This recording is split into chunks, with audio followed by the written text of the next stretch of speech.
ஒரு நிமிஷம் மேலே தெளிகிறாதீங்க. பொதுவாகவே குழந்தைங்க படிக்கல அப்படின்னா நம்ம என்ன சொல்லி குழந்தைகளை திட்டுவோம்னா, நீ ஒழுங்காக படிக்கிறியா இல்லை மாடு மேய்க்கத்தான் லைக் ஆவ அப்படின்னு சொல்லி திட்டுவோம். ஆனால் நம்ம மாடு மேய்க்க வேணாங்க. ஒரு நாள் மாடு மேய்க்கிறவங்க கூட இருந்து பார்த்தோன்னா அவங்க எவ்வளோ தூரம் கஷ்டப்படுறாங்கன்றது நம்மளுக்கு தெரியும். மாடு மேய்க்கிறதுன்னு அவ்வளோ சாதாரண விஷயம் கிடையாதுங்க.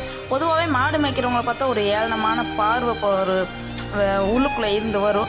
ஆனால் அந்த மாடு ஆடு மாடை வச்சு பராமரிக்க விவசாயிகளுக்கு தான் தெரியாது எவ்வளோ பெரிய வலி, எவ்வளோ பெரிய கஷ்டம் அப்படின்னு சொல்லிட்டு. ஒரு நல்லது கெட்டது கூட பொதுவாக அவங்களால போக முடியாது. ஏன்னா வாயிலா ஜீவனை விட்டுட்டு அவங்க போய் ஒரு மணி நேரம் அங்கே அந்த வீட்டில் ஒரு விசேஷ வீட்டுக்கு போனாங்கன்னா அவங்க அவ்வளோ தூரம் யோசிப்பாங்க. ஏன்னா காலையில் 10 மணிக்கு மேய்ச்சலுக்கு மாட்டை ஓட்டிட்டு போனாங்கன்னா அவங்களுக்கு சாப்பிட கூட நேரம் இல்லாமல் நின்று அந்த மாட்டை மேய்ச்சிட்டு காலையில் 6 மணிக்கு கொண்டு வந்து கட்டித்துறையில் கட்டி அந்த பாலை கறந்து சுத்தமான பாலை கறந்து அவங்க பால்காரவங்கள்ட்ட கொடுக்கறதுக்குள்ள அவங்க படுற கஷ்டம் என்னன்னு அவங்களுக்கு மட்டும்தான் தெரியும். அப்படியே சுத்தமான பால் கறந்தாலும் அவங்களுக்கு கிடைக்கிறது வெறும் 30 ரூபா தான் லிட்டருக்கு.